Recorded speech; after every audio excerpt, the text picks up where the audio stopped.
ഗായത്രി നമുക്ക് ഈ വർഷത്തെ നീറ്റിന് നല്ലൊരു റിസൾട്ട് തന്നെ ഗായത്രിക്ക് സ്വന്തമാക്കാൻ കഴിഞ്ഞു.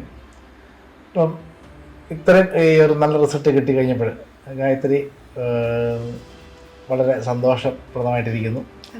അപ്പം ഏത് ഇൻസ്റ്റിറ്റ്യൂഷനിലാണ് നമുക്ക് ഒരു സ്വപ്ന ഇൻസ്റ്റിറ്റ്യൂഷൻ നമുക്ക് എല്ലാവർക്കും ഉണ്ടാവുമല്ലോ? ഫസ്റ്റ് പ്രയോറിറ്റി ആയിട്ട് എയിംസ് ഡൽഹി തന്നെയാണ്. പിന്നെ വരുന്ന എയിംസുകൾ കേരളത്തിലെ ടോപ്പ് കോളേജസ്. നമ്മുടെ നോക്കുമ്പോൾ നല്ലൊരു റിസൾട്ട് തന്നെ കിട്ടി. അപ്പം നമ്മൾ പറഞ്ഞു ഡൽഹി എയിംസ് ആണ് നമ്മൾ സ്വപ്ന ഇൻസ്റ്റിറ്റ്യൂഷനായിട്ട് കാണുന്നത്. അപ്പം നമ്മൾ ഡൽഹി ഇൻസ്റ്റിറ്റ്യൂഷൻ തന്നെ കിട്ടട്ടെ എന്ന് ആശംസിക്കുന്നു. അപ്പം സാറ് നമ്മുടെ മോളുടെ പഠനത്തെ പറ്റി എങ്ങനെ, ഇപ്പോൾ നമ്മുടെ ബ്രില്യൻറ്റിൽ വിടാനുണ്ടായ കാരണം, എങ്ങനെയാണ് ബ്രില്യൻറ്റിനെ പറ്റി അറിഞ്ഞത് ഒന്ന് പറയാം. ബ്രില്യൻറ്റ് നമുക്ക് ശരിക്കും പറഞ്ഞാൽ വേറൊരു ചോയ്സ് ഇല്ല.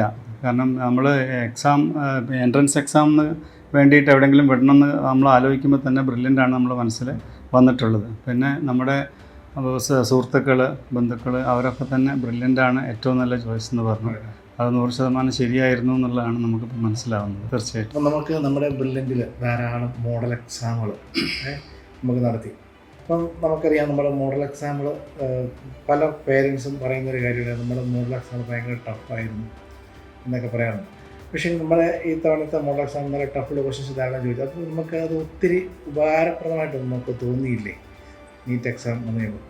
അപ്പം മോഡൽ എക്സാമിനൊക്കെ ബുദ്ധിമുട്ടായിരുന്നോ അതോ അതിലും സിമ്പിളായിരുന്നു നമ്മുടെ നീറ്റ് എക്സാം? നമ്മളുടെ അവസാനത്തെ മോഡൽ എക്സാമിൻ്റെ ഏകദേശം ഒരേ ലെവൽ തന്നെയാണ് നീറ്റ് എക്സാം വന്നിട്ടുള്ളത്. പക്ഷെ അതിന് മുമ്പ് നടത്തിയ ചില മോഡൽ എക്സാംസ് നീറ്റിനേക്കാളും ബുദ്ധിമുട്ടായിരുന്നു. ഞാൻ വിചാരിക്കുന്നത് ഇനിയിപ്പോൾ പരീക്ഷ ബുദ്ധിമുട്ടാവുകയാണെങ്കിലും ഇങ്ങനൊരു ക്വസ്റ്റ്യൻ പേപ്പർ കണ്ടാൽ അത് സ്ട്രെസ്സ് മാറ്റാൻ സഹായിക്കുന്നതാണ്. പെട്ടെന്ന് കണ്ട പേടി ഉണ്ടാവില്ല എന്ന് വിചാരിക്കുന്നു. നമ്മളിവിടെ പല ബ്രില്യൻറ്റിൽ നമ്മളൊരു 10 മാസത്തോളം നമ്മൾ ബ്രില്യൻറ്റ് വന്നു. പക്ഷേ നമുക്ക് ബ്രില്യൻറ്റിലെ ആ എക്സ്പീരിയൻസ്, നമുക്ക് ബ്രില്യൻറ്റിലെ ക്ലാസ്സുകളെ പറ്റിയും അതുപോലെ നമ്മുടെ ഹോസ്റ്റൽ പേളുന്ന ഹോസ്റ്റലായിരുന്നു അല്ലേ, അത് എങ്ങനെയുണ്ടായിരുന്നു? ആ എക്സ്പീരിയൻസ് എങ്ങനെയുണ്ടായിരുന്നു? പേൾ ഹോസ്റ്റൽ അടിപൊളിയായിരുന്നു. ഞങ്ങൾക്ക് നല്ല സ്പേസ് ഉണ്ടായിരുന്നു. സ്ഥലം അത്രയും നമുക്ക് ഫ്രീ ആയിട്ട് നടക്കാനും പഠിക്കാനും ഒക്കെ സ്ഥലം ഉണ്ടായിരുന്നു. ഹോസ്റ്റലിലെ ലൈബ്രറി നല്ലതായിരുന്നു. വാർഡൻസ് ഒക്കെ വളരെ സപ്പോർട്ടീവ് ആയിരുന്നു. ഒരിക്കലും അവർ ടോക്സിക് എൻവയൺമെൻറ്റ് അവിടെ ക്രിയേറ്റ് ചെയ്തിട്ടില്ല. എപ്പോഴും നമുക്ക് മാർക്ക് കുറഞ്ഞാലും അടുത്തതിന് കിട്ടും എന്ന് മാത്രമേ അവർ പറഞ്ഞിട്ടുള്ളൂ. പിന്നെ ബ്രില്യൻറ്റിലാണെങ്കിലും ഇപ്പം നമ്മൾ ഡൗൺ ആവുന്ന സമയത്ത് തന്നെ ഒരു മീറ്റിംഗ് വെച്ച് നമ്മളെ പൊന്തിക്കാൻ വേണ്ടി അവർ ശ്രമിക്കുന്നുണ്ട്. അത് വളരെ നല്ലൊരു ഫാക്ടറായിട്ട് തോന്നി. ബ്രില്യൻറ്റിലെ ക്യാമ്പസിലെ ലൈബ്രറി ആണെങ്കിലും റെഫറൻസ് ഫെസിലിറ്റി ആണെങ്കിലും ഒക്കെ വളരെ ഉപകാരപ്പെട്ടു. വിഷ്ണുപ്രിയ ടീച്ചർ വളരെ കമ്മിറ്റഡ് ആണ്. ഓരോ കുട്ടിയോടും കമ്മിറ്റഡ് ആണ്. മിസ്സിന്റെ സ്വന്തം ആവശ്യങ്ങൾ മാറ്റി വെച്ച് വരെ ഞങ്ങൾക്ക് വേണ്ടി എല്ലാ പ്രാവശ്യവും ക്ലാസ് വന്നിട്ടുണ്ട്.